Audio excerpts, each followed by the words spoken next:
We are live. I feel so vulnerable right now. You should. And that's how you know. And I knew that it was kind of there, but I didn't know. I'm looking down at the bottom, so I'm kind of expecting, just like it's leave studio, invite, mute, stop cam. I'm thinking it's down there, but they've creatively just decided to put it up top. Yeah, man. Like I'm sitting here like as a guest in my own studio, and I can't control anything. But Hey, look, Pete, what's happening, man? Hey, nothing much. It's just it's another beautiful day in the neighborhood. Oh man, it's more than just another beautiful day. It's your fucking birthday, man.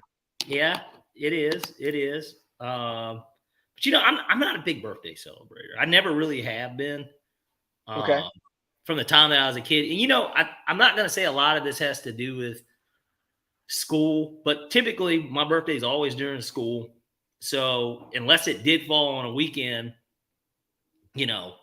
I kind of was always at school for my birthday. So it's just kind of like, I don't know. I guess I've been conditioned that throughout the day, I'm not really doing anything. I'm doing something, but I'm not doing anything. And it doesn't change the fact that it's a blessing to see another year. Like I never take advantage of that in a sense of not celebrating making it to another year. But just never been a big birthday person, honestly. Yeah, bro. I've actually never really understood it. Because you're like, at what point did people start taking a week off to celebrate their birthday, or the month being their birthday? That's women. Women definitely are the month thing. But women are the ones that care about their birthday too. So yeah, it's like, bro, like I've always gone to school or went to work. Like if my birthday fell on an off day, okay, I'm off. But I never took off like, hey, it's my birthday, I'm not coming to work. Like, right, because isn't that kind of stupid in general? It's like, man, let me lose money by spending money when there's like really no reason to do that. Like, I don't know. Like, okay, it's one thing I think if you have something specifically planned, like put it this way. Last year for my birthday, I was in court.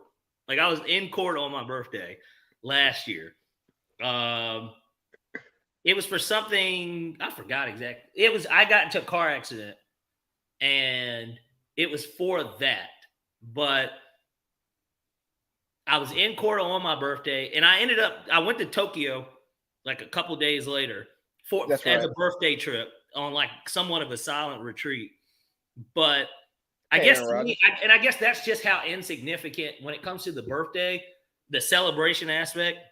You do make it to another year, but I think that when I get to do cool shit like that, it feels like it is my birthday. You know what I mean? Yeah, like the day-to-day stuff, man. I spent my last birthday on a plane headed to California. The birthday before that, I don't even remember. And the one before that, I barely remember because it was a Thursday night Falcons game. Yeah, I know exactly. Was it? Yeah, that was 30. Okay, yeah. Yeah. But anyway, so today we're going to talk a hell of a lot of college football. As week 0, we have a game this weekend. We're going to talk a little bit of the W. Little Skylar Diggins-Smith getting a little feisty. Angel Reese has a new Reese's deal, nice little Reese's Pieces. Or is she the whole buttercup? She's the whole buttercup. Oh, and then even with the W, I mean, breaking news, guys, the Atlanta Dream are kicking the shit out of DT and BG right now here in Atlanta. That's always good. Love to see DT get beat. Yeah. DT's taking dick, but she's taking it now. And then we got Dennis Schroeder talking out of his ass. We talk a little politics, and father to father, we got to talk about the sexy red lip gloss. Oh man, I couldn't believe it when I saw it. That's why when you had said you initially hadn't clicked on it, I was like, you didn't see the names? Like, no, like fuck her coming out with a lip gloss. It's her shock value that she's using to sell it. When I hate to say it, and we'll get to it when we talk about it. No, let's go ahead. We're here now. We're here now. Just like what Gil said in the comments that you sent to me, she's just stupid because it's like, bitch, like people would have bought the lip gloss, sexy red lip gloss, because you're you. Yeah, like you would have had plenty of girls that would have bought it because it's like, oh, it's sexy reds. just like, and I get it, Fenty is a top of the line, you know, for makeup and lingerie and stuff, but like people were gonna buy it anyways because it's I bought my wife Fenty because it's Rihanna. That's what I'm saying. There's Beyonce's coming out with the styles. whiskey. Beyonce's coming out with the whiskey. People are gonna buy it because it's Beyonce's whiskey. Hell, I want to try it because I'm about to say we're gonna buy it. That's what I'm saying. So it's like, duh, like, you know what I mean? Hell, when I used to be a big what was Drake shit called? Oh, that bullshit. Hey, Dean, what was Drake's liquor called? Hold on. I'm gonna type it in. What was Drake's liquor called? Liquor. I had it first with you. Virginia Black. Yeah, Virginia Black. Yeah. Or niggas really switched up from Henny to Douce just because of hoes. You want to know what it is? Virginia Black tasted like. Hold on. Where is it? Virginia Slims. There's a really cheap Canadian whiskey, and it's just not coming to my head right now. It's the one that's not Crown Royal that nobody buys. It comes in a plastic bottle. It's not. I know what you're talking about. But it gets you nice and hammered, and if you get it with some Dr. Pepper, it's really good. Like, it has to be Dr. Pepper, though. Well, name a liquor that can't get you nice and hammered. That's true, too, because what would be the point of it being liquor at that point, right? Right. But yeah, so when you send it to him, I go, okay, Sexy Red selling lip gloss, cool. I guess she can't sell enough seats or albums, so let's get some lip gloss moving. Right. Got to make the money off of you somewhere, because you know she's in a 360. Oh, she's in a crazy 360. And that's probably why Drake keeps throwing her bones, because the more songs she has with Drake, the more she can perform at on tour and all this other stuff. Because it'll always allow her to come on to Drake stuff. If she has more songs with Drake, you can always be a special guest because you have Drake's not with him. Drake's not throwing her bones. His handlers and her handlers are making sure they can maximize their assets. You don't think Drake's throwing her a bone? I think Drake genuinely wants, like, fucks with her. Fucks her? Both. I think that's a 360 too, you know? I think that it may be Drake may be genuine, but I don't think he had the choice. You know, it's like being in a arranged marriage and actually falling in love with her. Right, because you're already in it, you might as well make the best of it. Exactly. You know, going on a church trip. Oh, Youth Explosion? No. I wasn't expecting that one. Well, think about a Youth Explosion. So we host a Youth Explosion here in Cartersville, and as a youth, I was forced to go. Same. And luckily, my close friends had the same type of parents that forced them to go. So it's like, okay, we're going to be here. Let's cut up in the back. Yeah, so that's what I'm saying. It's like, if we're going to be here, let's make the most of our time. But same, Youth Explosions, because think about it, the concept of church was, if you went for Sunday school was typically like 9 o'clock. Yeah. Then the main service is at 10. Sometimes there's a second service. But even if you're at a 10 o'clock, 10:30 service, a lot of times church won't. If you go to, like me, I go to a Southern Baptist church. Church service was ending at 1. I mean, we were getting really close to kickoff. That's why I always love football season, because my mom, as soon as Sunday school ended, time to go. We left. As soon as Sunday school ended, we were out of there. And my dad would always, my dad's a big, obviously you got to hear my dad preach. So like, yeah. He's big at church and stuff. So like, he wouldn't go. Unless we had the 4 o'clock game, of course, then he's going to the game. But anytime it was a 1 o'clock game, my dad never went. And so he would say he was going to be at church. Yeah, no, I'm dead serious. My dad, I mean, that's great commitment. No, it's changed over time. Like now, whenever we would go, like when we had the suite, he was there every game. Well, like since my mom passed away, he would go to all the games. But Okay. My mom was alive. No, he didn't go to fucking games like that. Like, but my dad's also not a Falcons fan. He's a Cowboys fan. So, there's that aspect of it too. Now, of course, if they played the Cowboys and it was at 1:00, he would go.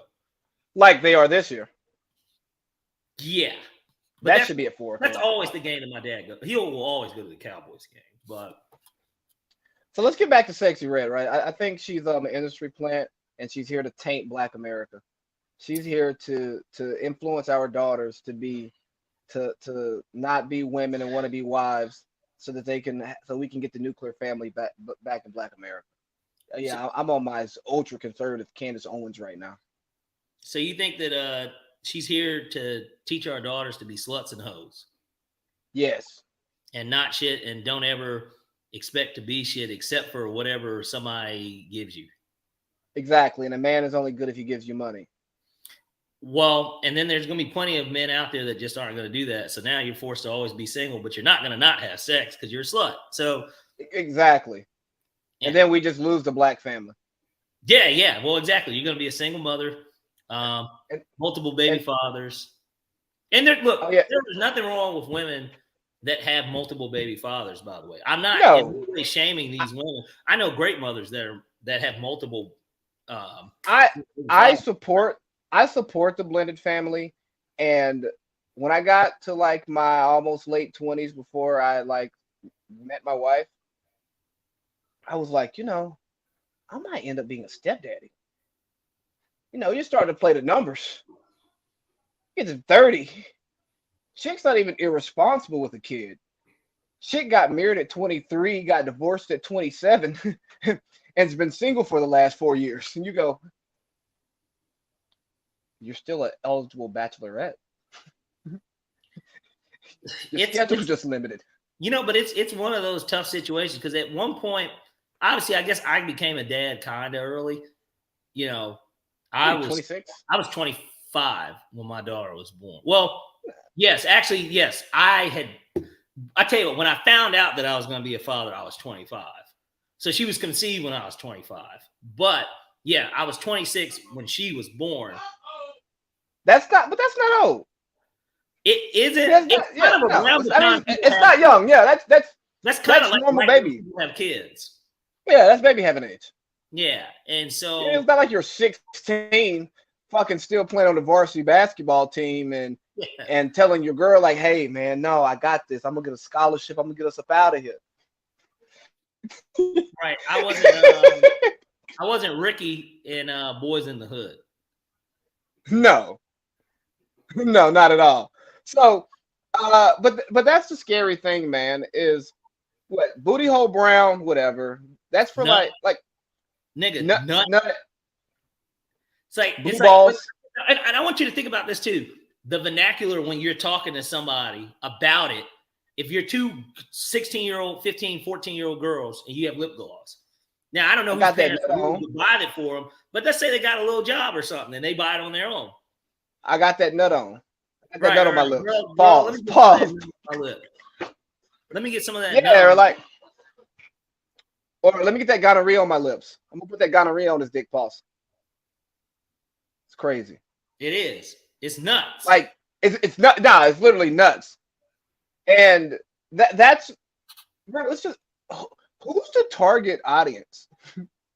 I don't know. But it clearly isn't the girls that wear lip gloss, because most women, girls that wear lip gloss are young ladies, like young ladies.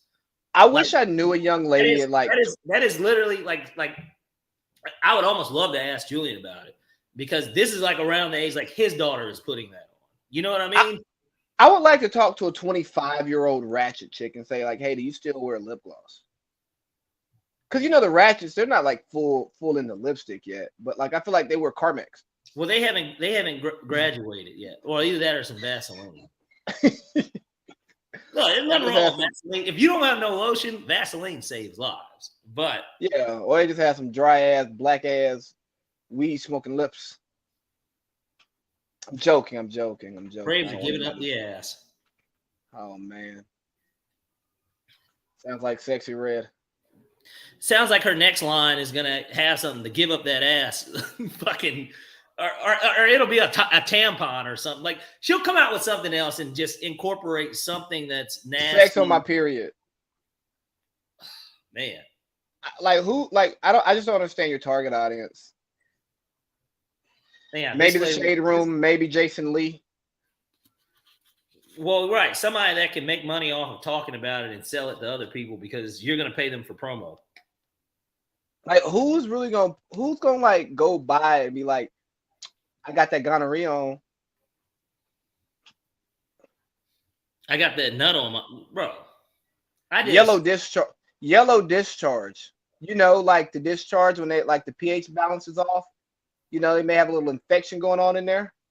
It's fucking gross. Little snagglepuss, little stinky cat, you know, little alley cat. It's fucking gross. You know, cat on his 8th life. It's fucking gross. And I'm curious as to who partnered up with her. Somebody that knew that somebody will buy it just for shock. It's a shock value move, though. It has to be. Like all about. She is doing it because what do they say? There's no such thing as bad publicity. So she's doing it because it's going to bring certainly backlash.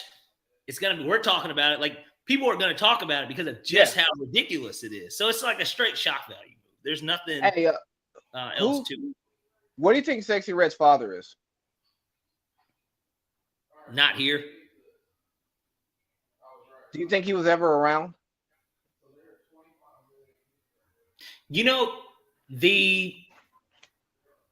no. No, honestly. I was going to say yes, but then I'm thinking, I'm like.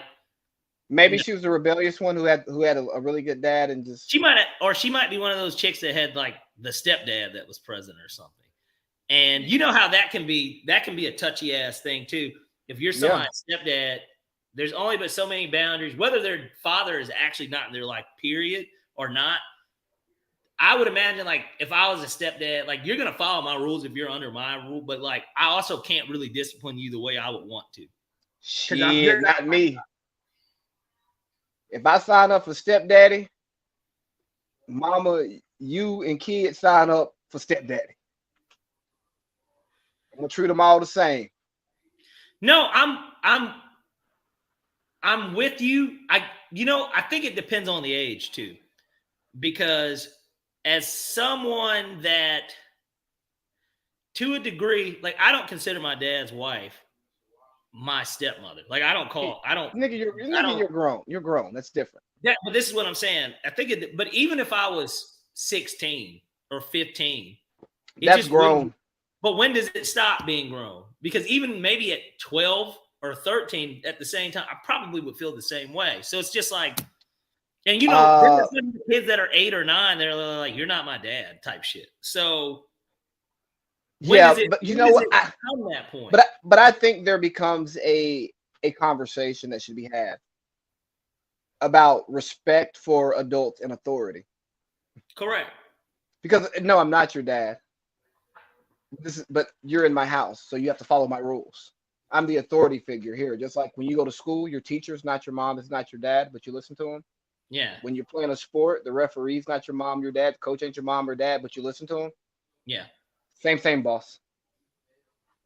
Just like your coach can bench you, I can put your ass on punishment. Put your ass on the bench.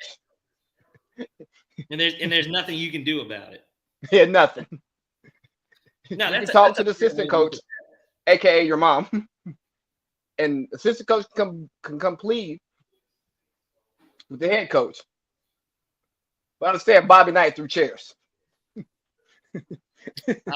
He threw chairs and he touched the kids. Pause. But he did. We're not touching the kids. He choked him. He choked the motherfucker. Yeah. But long story short, man, Sexy Red that's just trash, and I don't even know a comedic way to talk about this because it's just disgusting. It's disgusting. It's disgusting. I just hope Black America just doesn't support it. Rich baby daddy. Fuck my baby daddy. Pause. But that's what she said. Yeah. Like that's just not cool. No, but it's we live in a society too where outrageousness not only gets attention, but as long as you aren't talking about somebody Jewish or Asian, you can't say the N-word now. Now that is a thing you can't, yeah. right? Because now you Unless actually, there are actually, if you do get caught, some people do recover though. What's her face? Now, if you tweeted a long time ago, you're fine, like Snow Allegra. Well, I was thinking of Paula Deen, right? Paula Deen. What's her name? What's the singer rapper chick name? Light skin, kind of cute. Doja Cat. She's got some nasty. But isn't she like half black too? Yeah, but like she's like right. She was like more on that type of time. Yeah. Justin Bieber recovered. You know they were letting Bieber say nigga if he wanted to, though. You know they were. In Diddy's studio, Diddy probably told him, I prefer you to call me this. Call me daddy nigga. Ha ha, can't stop, won't stop. You say my nigga Diddy. Ha, bad boy. Can't stop, won't stop. You know they said Diddy got raided just so they could get the tapes to save people, not to indict him. Yeah, I heard that rumor. And like I said, I think sooner or later we're going to get to hear more about that too, right? Because eventually something's going to come out. And if it doesn't, then I don't know. Hey, that'll be an interesting. Imagine if nothing happens. Let's say that because he hasn't been charged with anything, right? No. It's just been made aware that he's under investigation. Like everybody knows this, but. So I got a question for you. Is there any part of you that wants to go to a few of these parties just so you can know what's actually happening there? I'm not saying engage in any illicit activities that are outside of your moral compass, No, for sure. Look, I'm not as much of a partier as I used to be, but certainly I enjoy having a good time. So I've never been to anything like that, of course, but I've been to a Hollywood Hills party. It just wasn't Diddy's, but I've been to one before. And so what happens if we get invited to a party way out there in Fayetteville, in Rick Ross's neighborhood, and you see the 14-year-old Dominicans running? No. I don't care about that. You see the 14-year-old Dominicans running around there. I'm getting out. I'm leaving. Because it'll tell me if you're trying to do something like that, or this is the type of time we're on, I don't want to be around you, period. Because that means you'll do other funny shit. So I'd leave. Yeah. Straight up, if something like that, seriously, if something like that ever happened, I'd leave. Legit. I wouldn't even stay to see what's going on. I would leave. Because if you're there too long, you're now associated with it, and you're and you're allowing the behavior. I would leave. How old are you? Yeah, I would leave. 16? See, I don't want to be where people are younger than 25 to 27. So, and that's the crazy thing, right? I'll tell you about an experience that I had where me and two other members of the locker room went to Costa Rica. We were there for 4 days. And we went to, what I could only call a brothel. I wanted to almost say a hostel, not a hostel, but a brothel. Yeah, a brothel. But candy shop. It was in this hostel type apartment. There we go. Yeah. It was in this type of thing. It's a hostel that's covering as it's a brothel. Covering as a it was like a club in front, and then in the back is when it changed. And so, because there were rooms, it was clear. That sounds like human trafficking. Man, look, let me tell you, this is what I do know. When we went in, there were about, and I'm not over exaggerating the number, there were 60 or 70 women in there. It looked like the scene from Rush Hour 2 when they showed up to the massage. Yeah, I know. Yeah, I know the scene you're talking about. That's what it looked like. Except these girls weren't really dancing. They were almost just staring and looking. It looked like a menu, to say the least. Now, one thing I will say, I believe that all those women were over 18. Like, I'm pretty sure they were. None of them looked like they weren't over 18. But Okay. I have to imagine in a foreign country like that, there is no telling. Like, there's no telling. You don't know. No. And she may not have her passport to confirm. Well, and we didn't partake. None of us partook in it. But, like, it's a great story to tell on the podcast. It's the truth. We went, so we were brought there by a woman, which is another part of this. Oh yeah, she was definitely she got paid to bring y'all there. Me and somebody else in the locker room met her on the plane from Miami to Costa Rica. We were the last 3 people to get on the plane because me and the locker room member were getting drunk, and we were like, man, we got to hurry up. Like, we're going to miss the gate. And she was right in front of us. We had a nice buzz. We just started talking. And then from there, we didn't know that she was going to the same area we were going to, but she ironically was, because where we went was about an hour and a half from the airport. So it's not like it was close. We got her info, IG, all that stuff, linked up with her there. And she basically was our tour guide, like the entire time that we were there. And she's the one that took us there. Oh yeah. She was definitely going to get a cut out of whatever y'all spent. Well, they were a part of the tourism. That's what her parents did. So we booked horse rides and the Amazon, waterfalls and stuff through them because we didn't know what to do. You know what it sounds like to me? What? A sex ring with a great front. Let me tell you, that's what it looked like. And shout out to y'all for doing the right thing. And, not partaking, because I don't morally have an issue with prostitution, but I morally have an issue with human trafficking. Wasn't interested in paying either. I mean, not trying to be funny. Like, what's the rate out there? The girl that took us there, because I didn't talk to nobody that told me this. The girl that took us there was like 50. USD? No, 50, whatever theirs was. Which is less than USD. Yes. That is a lot cheaper than you having a conversation there, buddy. Just gonna throw it out there. Let me see. Hold on. So that would equate to, hold on. Bro, you better not say no wild shit. I don't know why. Hold on, it's not doing it. That's what she said. It is the equivalent of. Well, hold on, that isn't right. Because I just typed it in. Amateur hour over here. I know, right? There's no way. This isn't right. But they asked us for 50.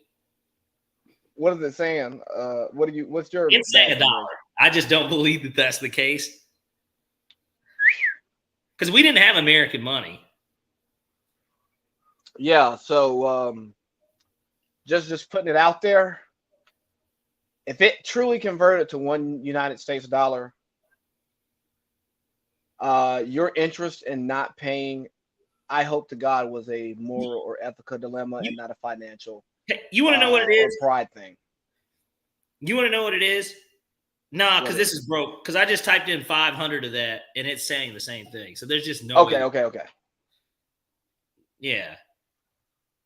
I was gonna say, you talking about $1, man? You ain't get a drink that cheap, buddy. Yeah, this just isn't correct. But yeah, man. So different strokes for different folks. I don't know how we got here, but let's focus this bad boy and talk about some college ball. Let's do it. So there's a lot going on in college football this year. Obviously, we got the 12-team playoff. We got conference realignment. We got Cal in the ACC, USC in the Big Ten, and Texas in the SEC. We got the reunion of Texas versus Texas A&M, baby. We've got USC. Let me stop talking about USC. We got Ohio State playing Oregon, two of the best teams in the nation. We got Shedeur Sanders being left off of preseason All-American despite being everybody's Super Bowl.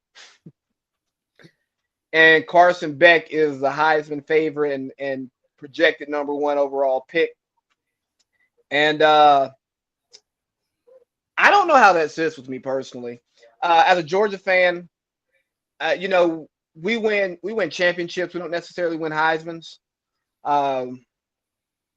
Yeah, as Herschel's the only one. Or Yeah. there might have been somebody in like the fucking 30s that won one too. That shit doesn't count, man. Yeah, but from my understanding, Herschel's the only one. So I'm just throwing it out here. I got the Vols winning the SEC. Shut up. You know, niggas. Oh, which you didn't even. We talking about my birthday. We didn't even talk about that. Congratulations, motherfucker. Thank you. Hashtag mastered it. Yeah, you're officially a volunteer. Yeah, I'm actually gonna go a little crazy with some of the volunteer drip now. Are you going to graduation? Yes. Okay. When is it? They haven't put the date out, but it's gonna be like around December 10th-ish. Okay. Well, keep me in mind. Let me know. Yeah, if you got, especially We'll do. Yeah. How that works. Yeah, let me know. Yeah, definitely gonna go up to the Haslam School of Business. Shout out to Jimmy Haslam and the Cleveland Browns. Gonna put on the stuff, walk across the stage. Because honestly, man, it's about taking a picture with my daughter and being able to tell her the story of, yeah, I went back to school right after you were born, finished it up before you turned 2, and education's important in this household and its family. But education as a means to an end, right? Like, but it's never too late. It's never too late. Yeah. So that's the biggest thing. And then also just to see the campus so I can become a fake fan, get my overalls, gotta get my orange overalls, You don't want to get one of the pullovers like the 3/4 zip. Oh yeah. No, I'm getting the it'll be gray. It'll be gray and it's got the I guess it's not orange. What do they call that color? It's not really orange. I don't know what they call it. Yeah, whatever it is, that color with the T. Yeah. You gonna get a picture with the dog, the volunteer? Smokey, yeah, I might give me a picture with Smokey. Yeah. I'm gonna get me for the front of my truck, UT alum. Yeah. Not gonna go far enough to get the decal though, huh? No, I got the Morehouse decal. Has the T. Only if it says T alum, because I don't want people to think I'm a Tennessee fan. They gotta know that I'm just an alum. Well, and especially, driving through the state of Georgia, a lot of people, they might think that you're gay or something, College football fans can get away with like the most outlandish shit because they're real America. Yeah. They're not corporate like us. Well, and it's okay to kind of talk that way, right? Like that's proper etiquette, honestly, if you will, in the SEC. It's kind of okay to do that, especially because it's all in good fun because all of them, it's so crazy how good the SEC is. Yeah. Now, in terms of schools, I meant to send you this. Somebody just talked about this on a show. I don't remember if it was on Rich Eisen or where it was, but they were talking about how like a lot of people, these people in Chicago, New York, Boston, their kids are trying to go to the SEC now. Like they're trying to go to SEC schools because the SEC the environment. Yes, it's turning in the network. It's turning into a place where you want to go. Georgia's always been a relatively hard school to get into, but Ole Miss used to be an easy ass. Like they used to be a school anyone could go to. They said you don't even have to be alive and you can get into Ole Miss. But like now they have some standards about stuff. Alabama used to be another one. A lot of people could get into Alabama. Auburn's always been kind of hard because they have like a hell of a logistics program there. But Georgia, Auburn, obviously Vanderbilt, Florida, yeah, Tennessee, like these are good schools. Academic standards. That's what I'm saying. They have very high academic standards. Tennessee is number 3 supply chain management program in the country. That's what I'm saying. So things are changing across the board when it comes to how the SEC is looked at. Yeah, it's going to be more like what people think the Big Ten is. Correct, because even a lot of those schools, of course, Northwestern's, in comparison is just like your Vanderbilt, right? Michigan's like your Georgia. Yeah. I would even say Michigan's held in an even higher. Yeah, yes, it is. Ohio State, man, that shit's Clemson. Yeah, Nigga, dropping out. Comparison, because Nigga, dropping that. But like, dropping out. But yeah, USC and UCLA. UCLA's, Yeah, they care about their academics out there. Like, and I'll tell you what, boy, EB's out there coaching them up. Is he? He's coaching the coaches hard too. So is he coaching? He's coaching Deshaun Foster hard too. Well, I don't know about him. He's the only person he's not coaching hard. But Deshaun Foster's an offensive guy himself. So obviously we know EB's calling the plays, but who do you think has more offensive clout, the head coach or the OC? The OC. I'm talking to the guy who coached Mahomes, and he looked his best with Eric Bieniemy. But anyone that's a holdover from the team prior to that,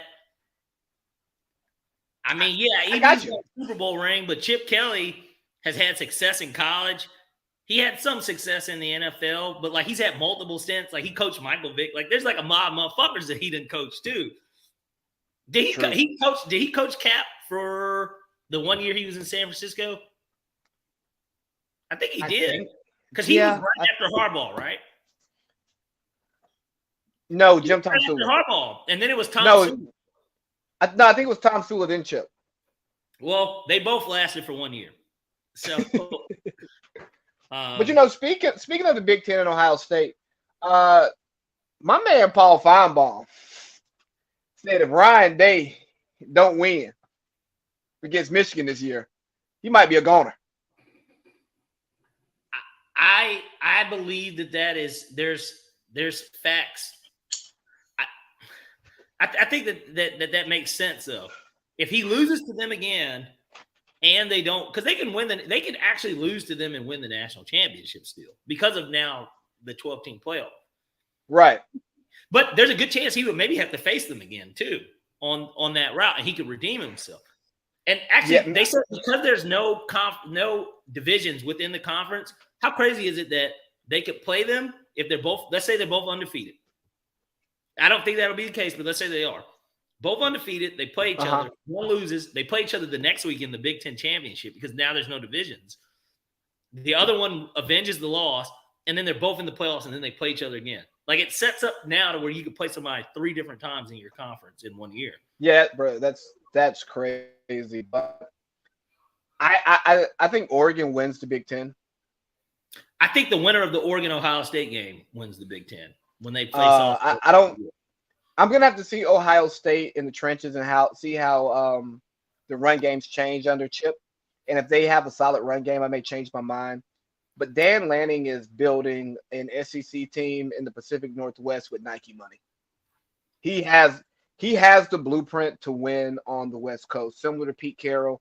It's like, hey, we're gonna do some of this flashy shit that the West Coast likes, but we're gonna win in the trenches.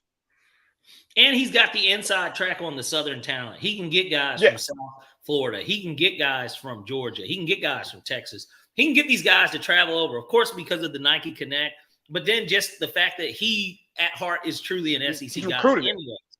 Yeah. And it's similar to, like, for instance, even Kirby. Think about it. Brock Bowers is from Nevada. Cali. No, Cali. Cali. I'm Napa. sorry. Yeah. Darnell Washington was from Vegas, is who I'm talking about. But basically, you got 2 5-star tight ends. Like Darnell Washington is a freak too. When you look at him, and I'm sure Arthur Smith's going to use the hell out of him because that's way more than Farmouth. Yeah, that's what I'm saying. He's poised to have a breakout year this year. And look, everybody's sleeping on him, but look, by week 4 waivers, I'm gonna pick his ass up to be my backup. But yeah, but just like how Kirby can pull guys from the West Coast, Dan can do the same, but go to the other side of the country and get these top guys, and that's what makes him different. Ohio State, Michigan, these schools they have their Midwest, right? But like they're not really pulling kids from the South or the West.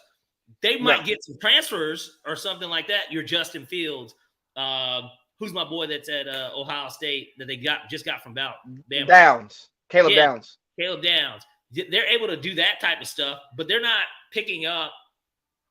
recruiting the 5-star running back out of Georgia. They're not getting Jahmyr Gibbs from Dalton. You know what I mean? And Jahmyr Gibbs isn't interested in a weird way going there because he's like, well, I want my mom and dad to be able to come to my games. And the SEC is the class of college football. So why would I leave from the area that I'm in when this is where the best football is played? This is my best opportunity to go pro. Growing up, how much did you care about Big Ten football? I didn't. I always thought they were overrated. That's always been my thought. I still think they're overrated. I think Ohio State, I mean, like talent-wise. Ohio State. But Ohio State, their skill players are built like an SEC team. Correct. And so maybe that's why. But Mike Hart, like, man, you remember Mike Hart of Michigan? That motherfucker, even Blake Corum this past year, like, they will get – there are guys that will come out of that conference that can ball. Michael Penix. Yeah. When I saw Penix at Indiana, like, I used to love betting on Indiana because Indiana – Penix, bro, I knew that Penix was for real when he was there. He was really good there because I was like, man, he's fucking winning in Indiana. He's slinging it like this at Indiana. And he's running. Penn State would always have the white linebacker. They would. And potentially a running back here and there, right? Like, so the Big Ten's always had great football players. Now, when you thought about quarterbacks and wide receivers, you'd look to the Big 12 because you're like, it's a lot of fucking slinging going on. No, you would never want a defender out of the Big 12, though. SEC, you could get literally any player from any position. Quarterback used to be frowned upon in that conference. Back in the day because we didn't throw the ball 3 yards in a cloud of dust. Yeah, and that kind of all started to change when it came to guys that could be pros. To me, Matt Stafford, in a weird way, feels like the first one that really turned the tide with that. Then Nick Saban and what's my man's name? Ole Miss, Lane. Yeah. That's when it really changed. Well, Jalen Hurts. Well, just that marriage of Saban and Lane. And then once everybody sees, oh, Saban is empowering this quarterback now and he's throwing the ball like crazy. Now you have quarterbacks going to Alabama. Well, to beat Alabama, now you got to have a dynamic quarterback because we see what beats Alabama. Chad Kelly, Johnny Manziel. So now, outside of LSU, who kind of have always had professional quarterbacks, even if they weren't good pro quarterbacks, it's, oh, no, I can go to the SEC and actually sling it. Yeah. Because you're not going to run the ball on a Nick Saban Alabama team and win. That's why we can pitch this bitch around. So, but the game has changed so much. And we saw that Alabama just signed a GM. Now, the guy was already at Alabama, but his official role as the GM, $800,000 contract, turned down $1 million from USC. And let me tell you something, $800,000 is more money in Alabama than $1 million in LA. A lot more. Yeah, he's living like a college player in LA off of $1 million. And with $800,000 in Alabama, he's got big ass front porch. He's got a bathroom to shit in every day of the week. Yeah. Right. And in California, that's going to give him, really a modest 2-bed, 2.5 bath. Like, and in Alabama, he's a decorated figure. They love him. He's the guy putting the team together. In LA, he's a nobody. And right. And with that in Alabama, because they eat, breathe, and sleep football only, it sets him up to where, who knows, this could set up to where, I don't know, Carolina Panthers one day come calling and say, hey, we want to bring you on as the assistant GM. We're going to give you $1.5 million raise to be that. And basically you're in the wings waiting for either to become the GM here or somebody else is going to want to hire you. Yeah, I've listened to Cowherd talk about this, and he's I guess he's hearing it, but a lot of former college coaches and former NFL GMs are going to take these college GM jobs. Like maybe a Pioli, a Dimitrov, like a Bob Stoops. Like, wouldn't you want Bob Stoops to come in and run the personnel side of your program? because he knows everything already about recruiting. Of course, he knows everything about everything. Yeah, now he just doesn't have to coach. He's a champion, right? He doesn't have to coach. It's not as strenuous on him to do that job. He gets I'm sure he still lives in Norman, maybe, or Dallas. He lives in, like, you know what I mean? Like, he lives within Southwest, yeah. Or even somebody like a Chris Peterson, Herb. Herb? I was about to say, what about Herb? Yeah, I'd give these people a call because you have the name and the reputation to where you can go on the road and recruit for me, and I don't have to show up all the time. And now we can retain good college coaches because they can focus on coaching the ball team. Do you think that Herb, you don't think Herb's do you think he's going to coach college football again? He definitely, obviously, he's not coaching in the NFL ever again. But, you got to coach college football again. Fucking right. That man, he hates TV. Herb gambles. I bet Herb has a terrible gambling problem right now because he can't go out and win. He also has heart problems. So, if you like gambling, you can develop a fucking hell of a heart problem. And, he likes to spend time with his family on the long weekend. Well, he likes to spend time with his family when he's not spending time with his family. Bro, that's like him. He low key like hit the Jaguars with the lie that you tell your girl. Hey, I just need to go spend some time with the guys.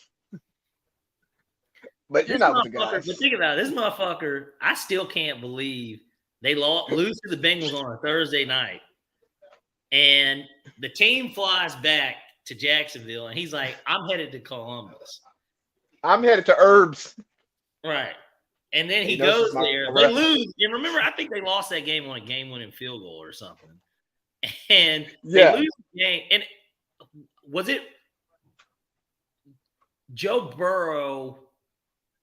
I don't remember if he was hurt. But regardless, because I remember it being a shitty game. Like, in terms of all Thursday night games are shitty. This man goes and he's taking pictures with women on his lap. He's saying, getting up. This is my restaurant. Bro, he's such a sleazy guy. And it's indicative of the Florida culture that he ran. Like, he's just a sleazy dude. Like, how disrespectful is it to go to the town that your family's in, to your restaurant, and just be a total sleaze bag? Could you at least go to, like, a deep cut in Dayton? Because Dayton's not far. Like, could you have, like, your hole in the wall in Dayton where no one's looking for you and you might blend in? No, he absolutely cannot do that. He cannot do that. That's fucking somebody in your bed while your wife's at work. You're gonna get caught. He likes to gamble. Clearly, you're gonna get caught. Herb probably has a gambling problem because look at it. He's been doing it. He's like MJ Hernandez. He hears all this shit about Aaron Hernandez. He's like, "Fuck it, play him." Like, you know what I mean? Like, he's like, I'll deal with it if it comes up. Yeah, lock him and Michael Jordan up together. They'll fight to the death. Herb dies first. Well, yes. Yeah. Michael Jordan's superior athlete. Well, then he just doesn't have the pockets to gamble with them in reality. Do you like conference realignment? Or do you let me not ask you that. Do you like minor league football? That's what this is. It's minor league football. Do I like the idea of them turning college into minor league? I think I need to see what happens, honestly. Okay. And this year will tell us how much this made sense or not. Because the biggest issue isn't football, in my opinion. I think it was just the idea that you're doing everything because it switches everything.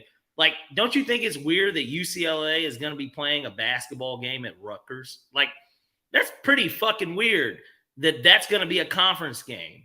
And so I think that's where the pushback for me comes in. It's like you almost are setting up a competitive disadvantage for college kids.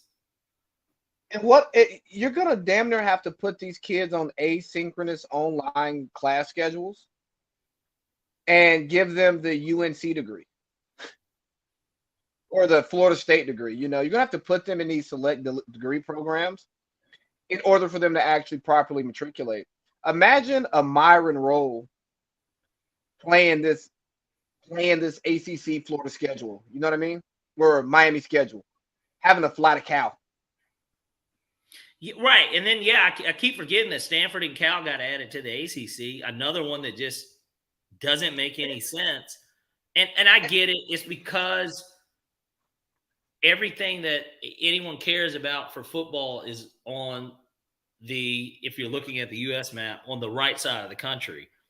But gosh, it's just at that point, they might as well honestly dissolve it and make it into 3 conferences and just make the Big 12 getting all the West Coast teams and then breaking the ACC. Do you remember we kind of built like those regional conferences, which is what the conferences used to be. So it's almost like they were, but the TV networks would never let that happen. But imagine being like the 2-star that goes to Duke, right? You chose Duke over maybe a better football situation because you wanted to get a good education. Yeah. And just, you know what? Let's not use Duke. Let's use Vanderbilt basketball. Because I think basketball gets hit the hardest, right? Yeah.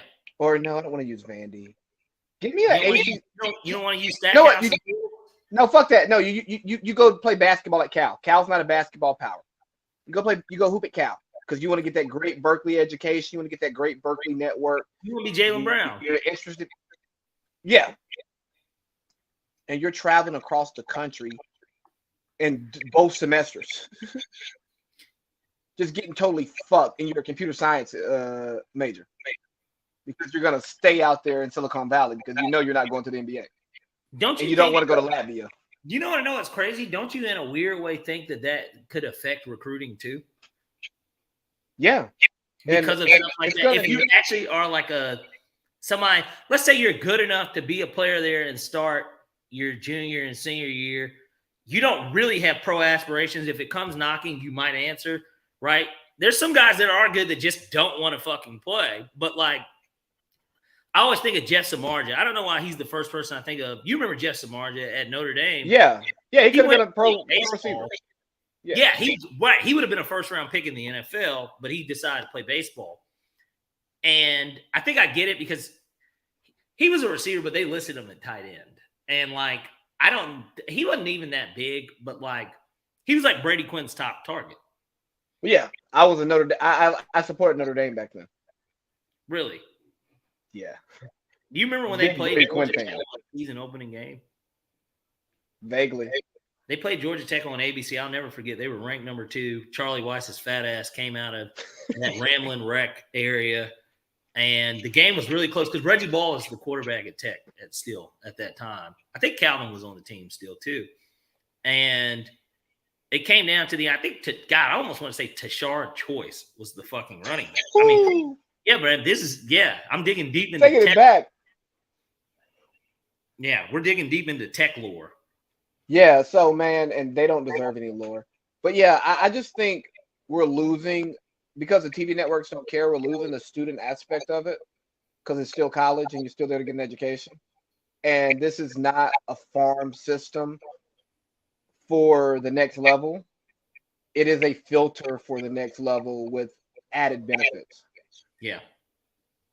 What else we got? Fucking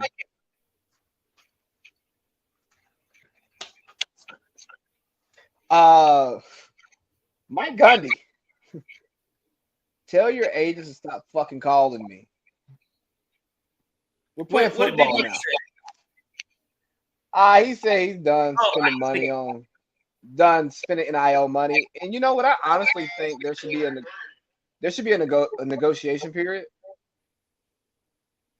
And that's kind of it. You know, I don't think that the portal, like players should be able to hit the portal whenever. I don't think coaches should be recruiting year round. I don't think that your NIL negotiation should be able to happen ongoing throughout the year. Like there needs to be windows for this shit, man.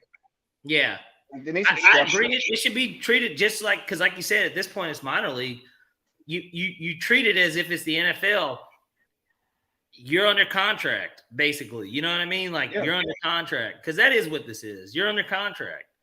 We're gonna let you know. We're gonna let you know ahead of time what your obligations are, the days you have to sign autographs, go to the children's hospital, whatever it is.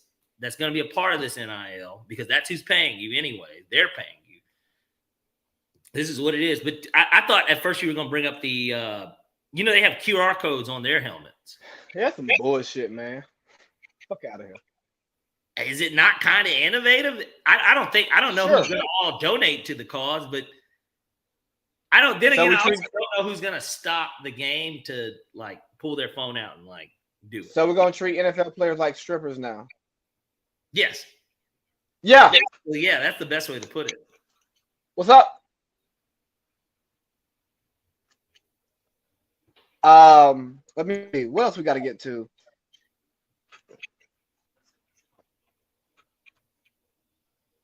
Predictions. Does Coach Wime figure it out? What would you consider figuring it out? I think last year 500 season. Well, I felt like last year that was kind of what the bar was set at in terms of he had a great year if they did that. This year, I feel like that has to be the floor. Because in a weird way, it only gets worse after this season. And I just think that it would be hard for anyone to look at it any other way in his scenario, because he's going to lose his two best players after this year. And it's not that he can't recruit. I'm sure that he'll still be able to recruit people, but to me, this will be the most talented he has in terms of a quarterback and overall athlete on his team. So it's just like, to me, the floor has to be 6-6. Like that has to be his floor. I think the bar gets set at 8-4. So a two differential where you could go from having what will be considered a really successful season to you met expectations. Like, okay. I mean, I think if he goes 8-4, here's why I'm rooting for him, because he's had a tough offseason.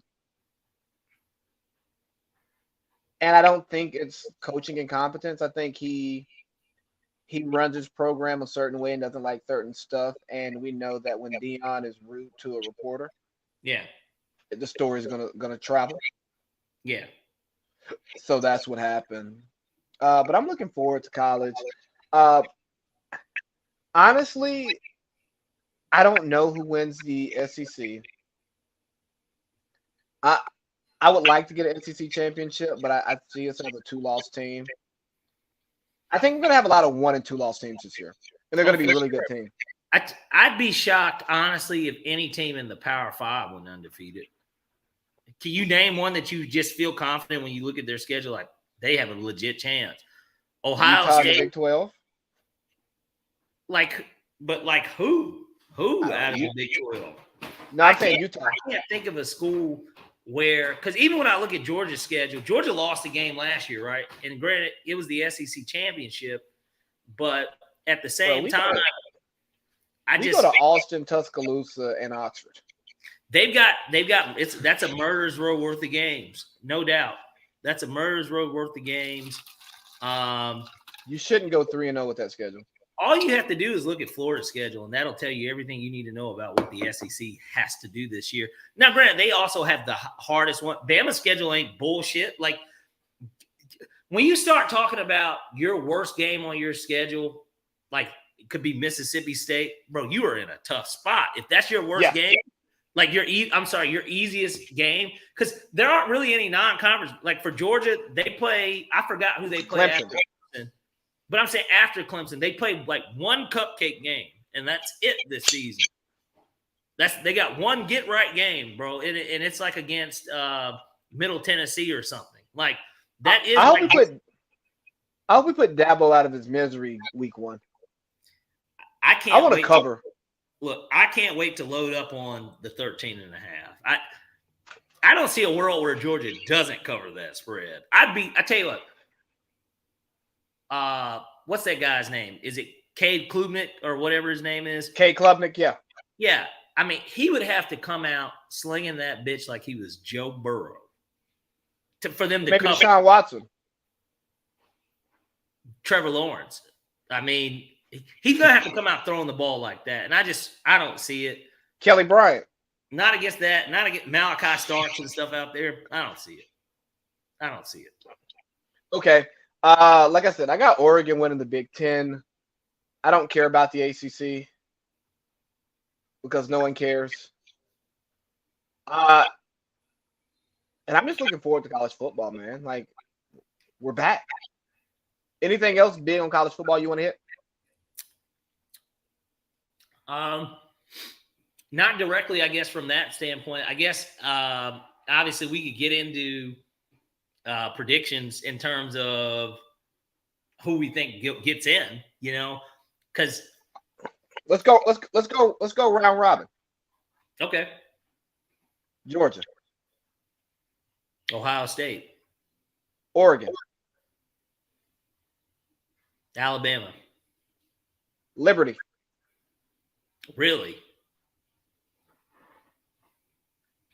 Man, I'd almost have to look at almost from that standpoint. Texas. I mean, that's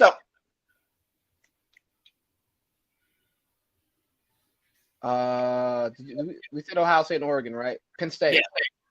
You said Michigan's. No, Penn State. Penn State. Yeah, they'll get in.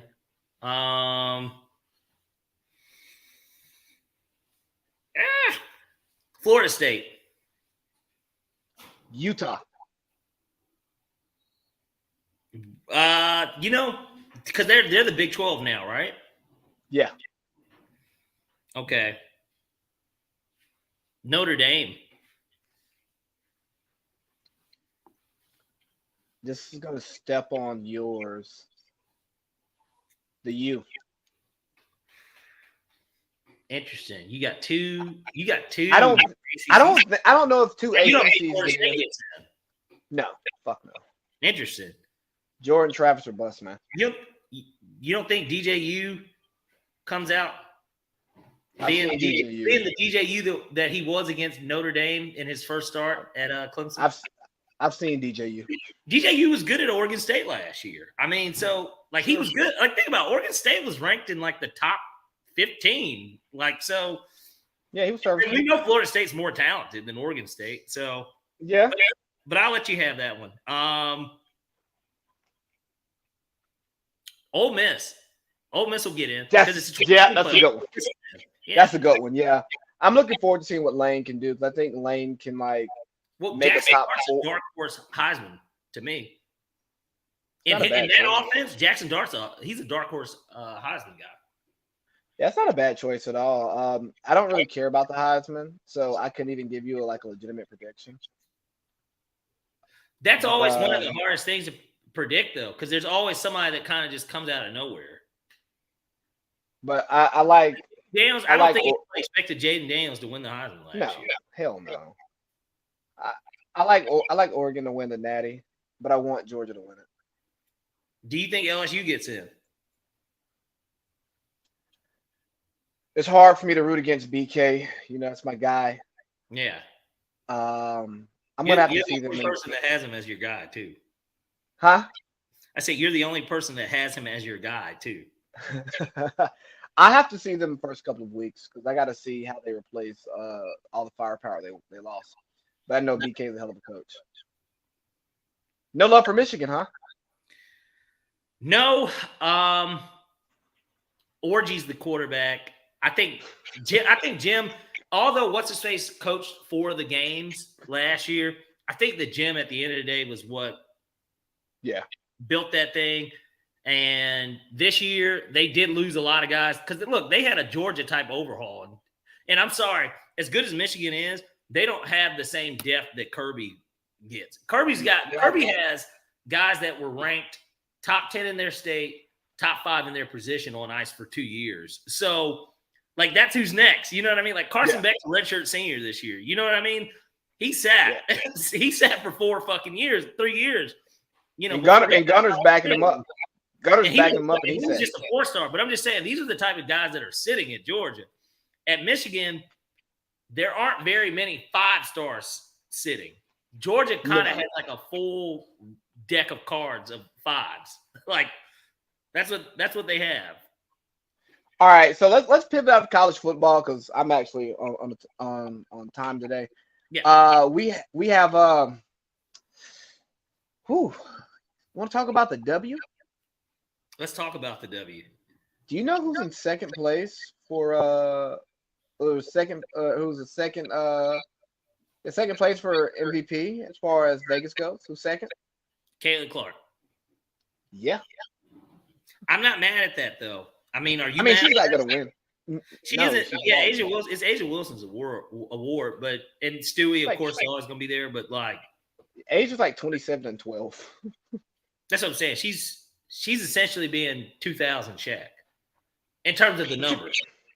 But who actually has more value? Because Indiana has been in the shitter since like 2016, and now they're in the playoffs. I mean, who's providing more value? Not who's better, more value. For the league, it's Caitlin. I mean, there's no doubt about that. Yeah, wait, she's the most valuable player to that. But I think even when you look at a team like the Aces, like, yes, they're talented. They have 4 players on the Olympic team, but like Kate, her game is speaking for itself too. It was just an adjustment period because it's not like she started off bad either. But now she's clearly comfortable, and so it's gonna be her. Skylar's not comfortable though. No. No. That's why she has to speed walk to bumper. That was a Bush League. It was weird in a sense of for her to be such a established player that and she's one of the few WNBA players too that people know, whether it be for looks or not. But and I think she like missed last year, right? She was like pregnant or something. Yeah, you know, her and DT were having some problems down there in Phoenix. They were bumping heads. That too. And nobody messes with Top Dyke, right? So no one messes with the top dog. Because you know she Top Dyke. Skylar Diggins Smith, excuse me. She made All-Star game over DT, and DT's coach and their coach. They're on the same team. Coach said that it's not All-Star weekend without DT. That's fair. Just like it wouldn't have been the Olympic team without her. Well, it doesn't mean that she's a top 5 player at her position anymore. There are 5 guards better than her in the W. I can literally name all of them. Kalia Cooper, her own teammate, better than her. Erica Ngwalake, yeah. Obviously, Caitlin. And of course, Enescu and Plum. Chelsea Gray. Plum Dog about Chelsea Gray. I mean, they're all better. They're 6. Now you just named 6. I mean, Jewel Lloyd didn't even name her. Jackie Young didn't name her. They're all better than DT today. We like Jackie Young, don't we? We do. Jackie Young is, like you said, you said that she's like the next door neighbor type cute. Yeah. It's like, and I think the Olympics. That is one thing that the Olympics did that we didn't talk about last week. The Olympics shine on. Yeah, it's kind of like the sexy red thing that we talked about earlier when it came about publicity. For one, that's good publicity. Yeah, but it shines on the attractiveness of female athletes because I think for the longest, a lot of female athletes didn't get proper credit for being attractive and more being masculine anyways. Shout out to Skims. Basketball or any sport, like just in general, because they're so athletic. It's like, God, you're kind of like a dude. Like, yeah, no, and we got to play up the pretty because that's what make a lot of men watch. Like, oh yeah, she's hot. Yeah, there were people that watched fucking water polo that would never have watched it if they didn't hear about such and such. Or beach volleyball. Well, people were going to tune in to that. Even though, if I'm not mistaken, they said the Brazil team had on like capris almost is what they were playing in. But, that's a big draw. The Brazilian team. That's always going to be a big draw. Yeah, the big draws. But, Caitlin's show has proven her value to the league. Angel's proven her value to the league. She's got her Reese's deal. And like I said, I think she's the big cup, not the Reese's Pieces. So does Jalen Durant. And Jaylen Brown.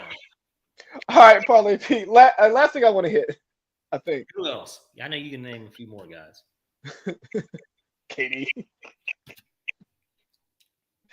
No, I just want to say Perk. That's funny. You've been watching the DNC?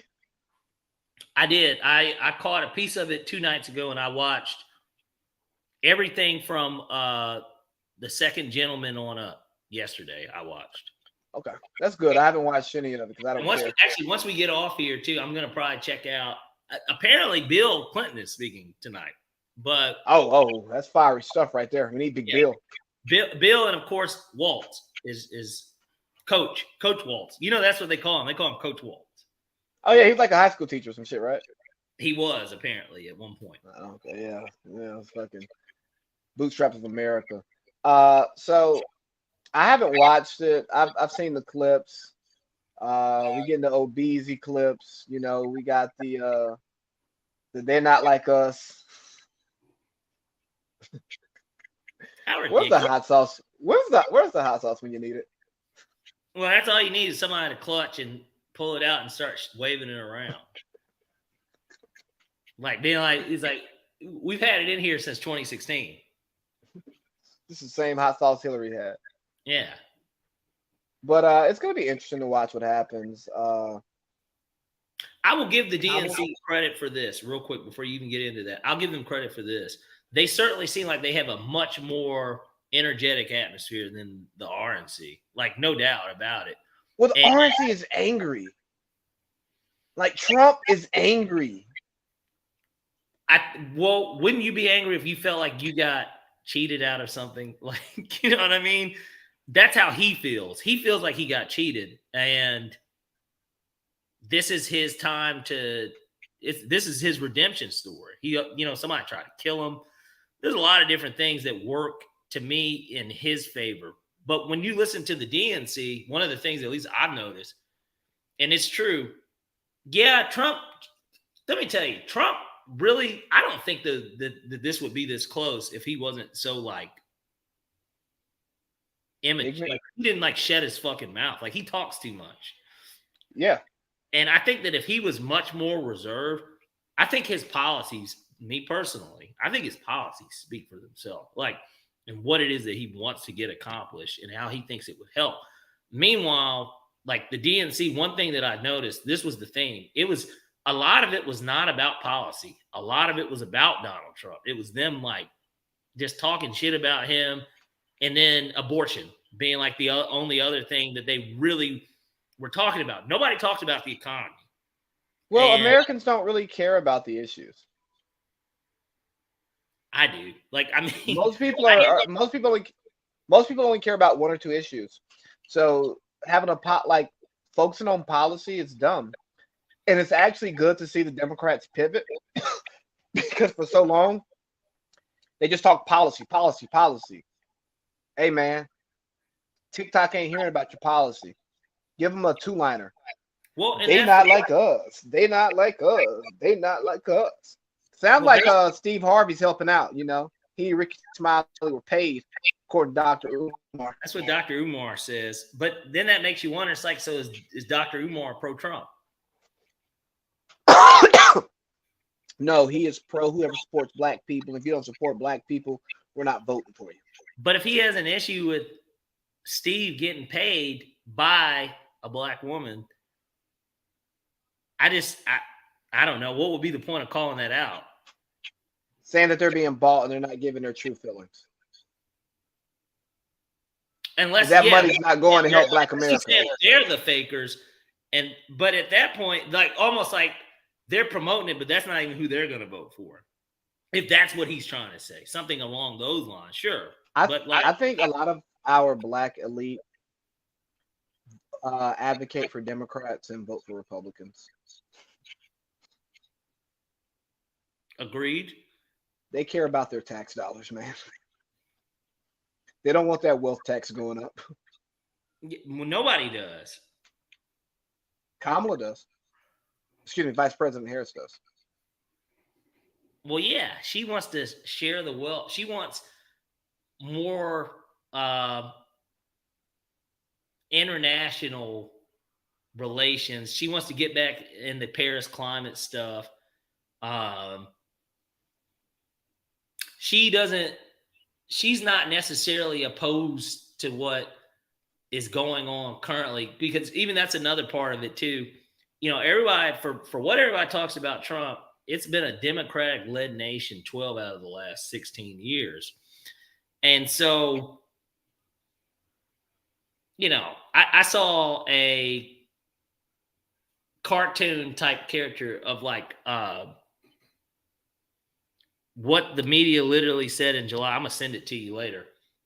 Okay. And then saying, Bidenomics is great. The economy's good. Now with Kamala in August, Kamala's going to fix the economy. And so it's just, I don't know. It's just, it's one of those things where I don't look at it as, this is, especially because we had the pandemic. There were a lot of different things that kind of go into play when it comes to how inflation and, everybody talks about this potential recession.